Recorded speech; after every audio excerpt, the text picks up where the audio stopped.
ഇന്ന് നേട്ടത്തിൽ വ്യാപാരം തുടങ്ങാമെങ്കിലും വളരെ ഉയർന്ന തോതിലുള്ള കയറ്റിറക്കങ്ങൾ പ്രതീക്ഷിക്കുന്നുണ്ട്. കഴിഞ്ഞ ദിവസം യുഎസിൽ വലിയ ഒരു നേട്ടം വിപണിയിൽ പ്രകടമായിരുന്നു. ട്രംപ് നിർദ്ദേശിച്ച താരിഫ് തൽക്കാലത്തേക്ക് ഏതാണ്ട് ഒരു 3 മാസത്തേക്ക് നിർത്തിവെക്കാൻ എന്നുള്ള ഒരു തീരുമാനമെടുത്തതിൻ്റെ ഒരു വലിയൊരു മുന്നേറ്റം യുഎസ് വിപണിയിൽ പ്രകടമായിരുന്നെങ്കിലും ഇന്നലെ വീണ്ടും ഒരു തിരുത്തലിലേക്ക് നീങ്ങി. കാര്യമായ നഷ്ടമുണ്ടായില്ലെങ്കിൽ കൂടിയും ഏതാണ്ട് 2% നഷ്ടമാണ് പ്രധാന സൂചികകളിൽ ഉണ്ടായത്.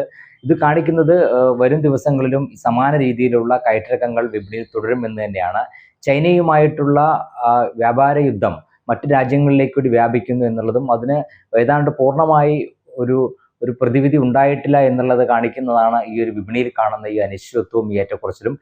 ഒരു ഏറ്റക്കുറച്ചുകൾ ഏതാണ്ട് തുടർന്നേക്കുമെന്ന് തന്നെയാണ് കരുതുന്നത്.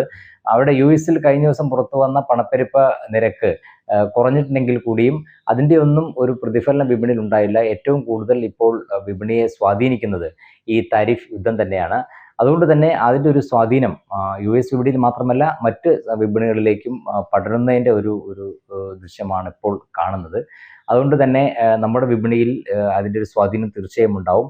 എന്നാൽ ഇന്നലെ വ്യാപാരം ഇല്ലാത്തതുകൊണ്ട് തന്നെ ഇന്ന് കഴിഞ്ഞ ദിവസം ഉണ്ടായിട്ടുള്ള ഒരു നേട്ടം യുഎസ് വിപണിയിൽ ഉണ്ടായിട്ടൊരു നേട്ടത്തിൻ്റെ ഒരു പ്രതിഫലനം വിപണിയിൽ ഉണ്ടാകുമെന്ന് തന്നെയാണ് കരുതുന്നത്. മുൻനിര സൂചികയായ നിഫ്റ്റി 23,000 എന്ന നിലവാരത്തിനടുത്തേക്ക് എത്തി വ്യാപാരം നടക്കുമെന്ന് പ്രതീക്ഷിക്കുന്നു. നിലവിലെ സാഹചര്യത്തിൽ വലിയ തോതിലുള്ള കയറ്റിറക്കങ്ങൾ ഇവിടെയും തുടരാൻ തന്നെയാണ് സാധ്യത. സാങ്കേതികമായി 23,000 എന്ന നിലവാരം ഭേദിച്ച് വ്യാപാരം നടക്കുന്ന ഒരു സാഹചര്യത്തിൽ മാത്രമേ ഇനി മുന്നോട്ട് നീങ്ങാനുള്ള ഒരു സാധ്യത കാണുന്നുള്ളൂ. അതിന് വിദേശ നിക്ഷേപ സ്ഥാപനങ്ങളുടെ നിലപാടുകൾ നിർണായകം തന്നെയായിരിക്കും. വിദേശ നിക്ഷേപ സ്ഥാപനങ്ങൾ കുറച്ച് നാളുകൾ വിപണിയിൽ അറ്റ നിക്ഷേപത്തിലായിരുന്നെങ്കിലും കഴിഞ്ഞ ഒരാഴ്ചയായി അവർ വീണ്ടും അറ്റ വിൽപ്പനയിലാണ്.